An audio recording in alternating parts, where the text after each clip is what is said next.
Do you think French women are the epitome of elegance? Then, you probably haven't walked through the sunlit alleys of Rome, Venice, or Palermo.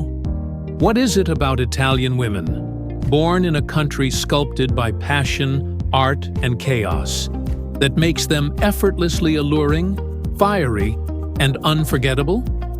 And why does Italy's architecture feel like someone turned poetry into stone?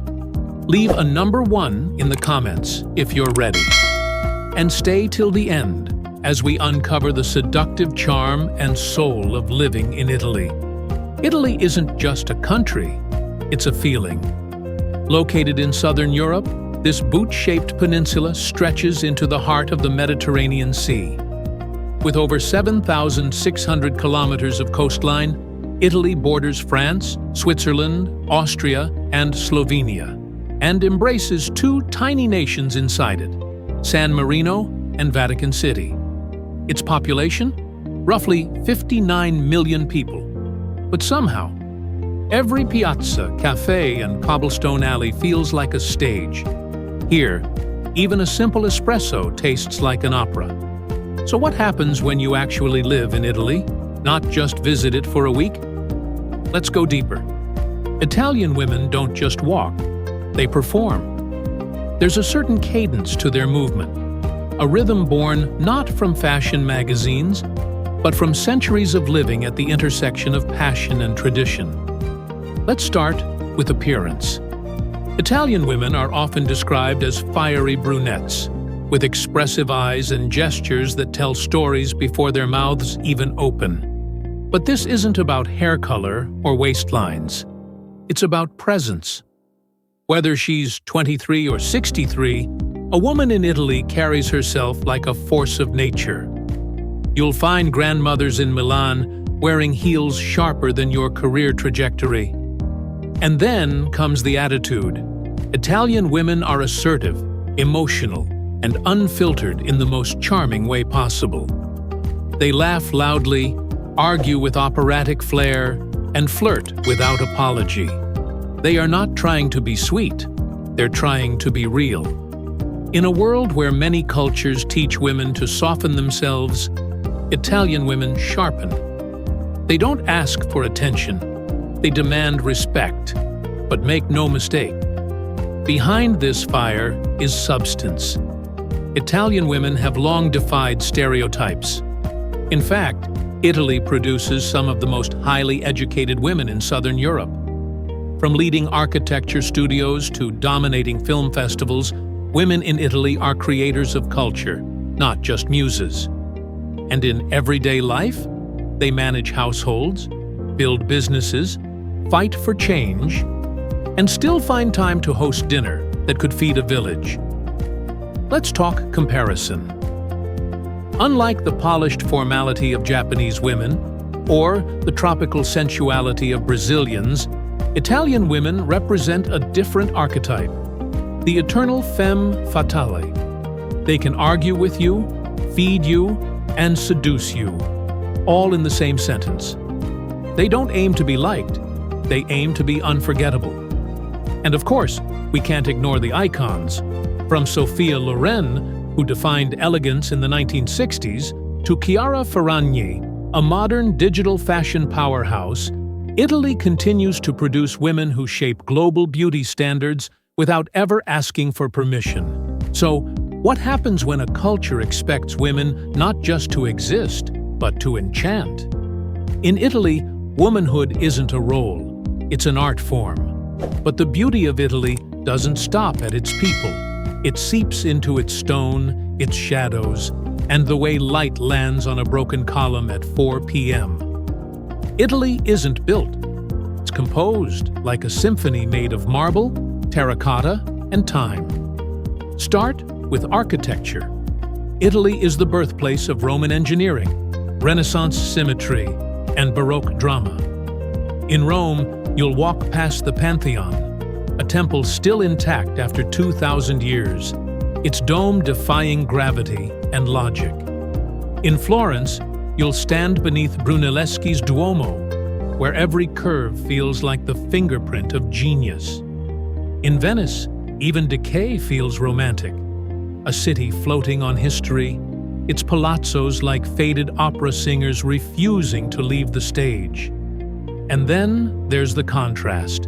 You might step out of a rustic trattoria in a medieval village, and 15 minutes later, be staring at a cutting-edge modernist gallery in Milan. Italy doesn't choose between the past and the future. It layers them. But if architecture is Italy's body, nature is its soul. From the snow-kissed Dolomites in the north to the sun-drenched coastlines of Amalfi, the Italian landscape is pure theater.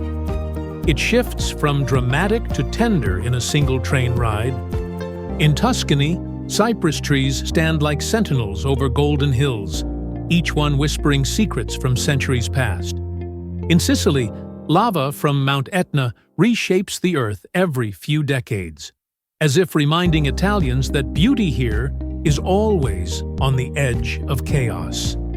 And in the south, along the Cinque Terre, pastel-colored villages cling to cliff edges like stubborn poetry.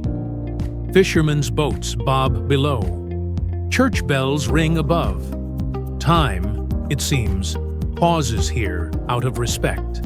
What sets Italy apart isn't just what it shows you. It's what it makes you feel. The shiver when a violin echoes through a Roman courtyard. The awe when you realize someone carved this, painted this, lived here, before your country even existed.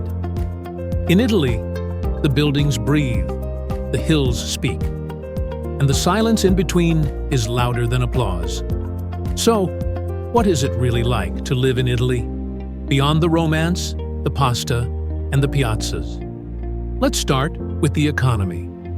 Italy is the third largest economy in the Eurozone, relying on a mix of manufacturing, agriculture, and tourism. The country is world-famous for its luxury brands, from Ferrari and Maserati to Gucci and Prada, but also for small family businesses that line its streets with craft, cheese, and culture. Now, let's talk money. Living in Italy is surprisingly affordable, if you know where to go. In Milan, a one-bedroom apartment in the city center can cost around 1,300 euros per month. In Naples or Palermo, you might find the same for 500 to 700 euros. Utilities? Around 150 euros monthly.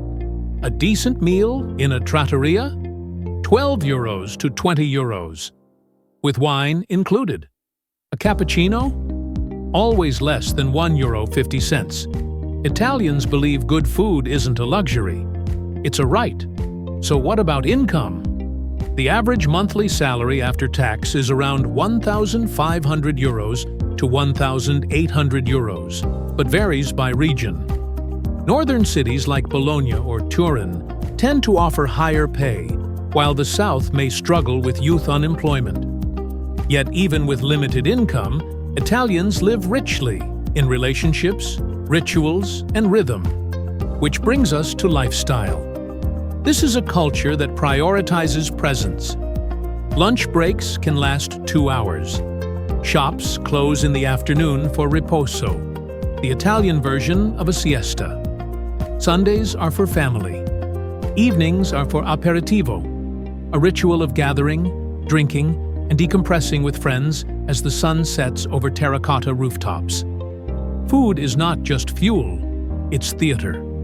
From ragu in Bologna to arancini in Sicily, every bite carries centuries of regional pride. And the culture?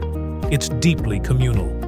Neighbors talk across balconies, markets buzz with banter, festivals light up even the smallest towns with fireworks, parades, and folk dances passed down for generations. But Italy isn't without challenges. The bureaucracy can feel like a maze. Job markets can be rigid.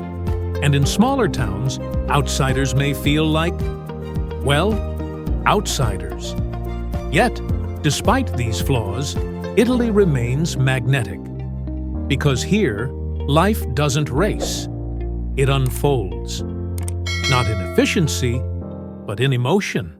To live in Italy is to savor, to feel time differently. But paradise, as always, has a price. Italy, for all its charm, is a country of contrast. Yes, there's beauty, but there's also bureaucracy. Getting a residency permit can take months. Trying to open a business? Be prepared to face a maze of regulations, stamps, and delays. And then, there's the north-south divide. While cities like Milan and Bologna thrive with modern infrastructure and job opportunities, the southern regions, from Calabria to Sicily, struggle with unemployment, especially among the youth. Talented Italians often leave for Germany, the UK, or the US, causing a quiet brain drain that many don't talk about. The housing market? In some places, it's booming. In others, entire villages are empty, left behind by younger generations chasing faster lives in louder cities. And if you're a foreigner hoping to blend in, Italy is warm, yes, but it's also proud. You'll need to earn trust slowly. Language isn't optional. Tradition runs deep. But maybe that's the challenge, and the reward. Because in a world rushing toward speed and sameness, Italy remains stubbornly itself. Living in Italy isn't about ease, it's about depth. It's not the place where everything works perfectly. It's the place where things matter, where your barista remembers your name, where your neighbor brings tomatoes from her garden, where beauty isn't curated, it's woven into the cracks of the street. Italy doesn't just offer you a new life, it demands that you live it deliberately. So, would you live here? Would you trade convenience for connection? Efficiency for emotion? Let me know in the comments. Is Italy your dream or your next adventure? And if you loved discovering this timeless land with me, hit that subscribe button. Because there are so many more countries to explore, and so many more stories waiting to be lived.